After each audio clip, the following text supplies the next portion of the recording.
magpaparusa sa inyo, mas gugustuhin pa ninyo ang mamatay na lang. Naghahanap ng mga gusto mo litsurin kita. Ang programang ito ay rated SPG, striktong patnubay at gabay ng magulang ang kailangan. Mapapanood nga ni Tanggol at Bubble sa balita na nahuli na si Espinas. Ayon kay Tanggol ay maganda na daw umano na nakakulong na si Espinas para ligtas ang kanyang mga kaibigan sa loob. Iniisip kasi ni Tanggol na gagawing birador ni Espinas ang kanyang mga tropa.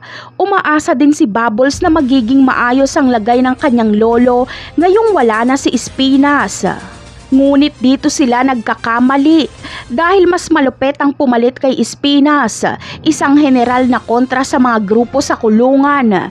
Kaya kahit walang kasalanan si Celso ay tatakalan siya ng bagong chief sa koreksyonal. Sasampulan niya si Celso dahil siya ang mayor. Duguan at hinanghina si Celso na ibabalik sa kanyang selda. Sa kabilang banda naman ay milyones ang matatalo ni Pablo kay Boss Baste sa larong bilyar. Paglalaruan lang nila si Pablo. Hindi niya alam na magaling pala magbilyar si Boss Baste. Dagdag pa dito ang distraction na ginagawa ni Bubbles kay Pablo. Sa tuwing titira si Pablo ay tinitingnan siya ng malagkit ni Bubbles. Inaakit siya nito kaya hindi siya makashoot. Kaya kapag makahalata si Pablo na para bang dinadaya siya ay magagalit siya.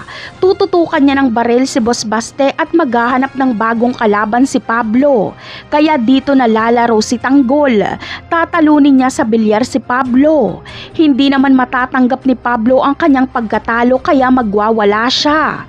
Dito ay magagalit si Bubbles at tututukan siya ng baril. Napakarami pa nating dapat abangan sa mga susunod na episode. Paalam!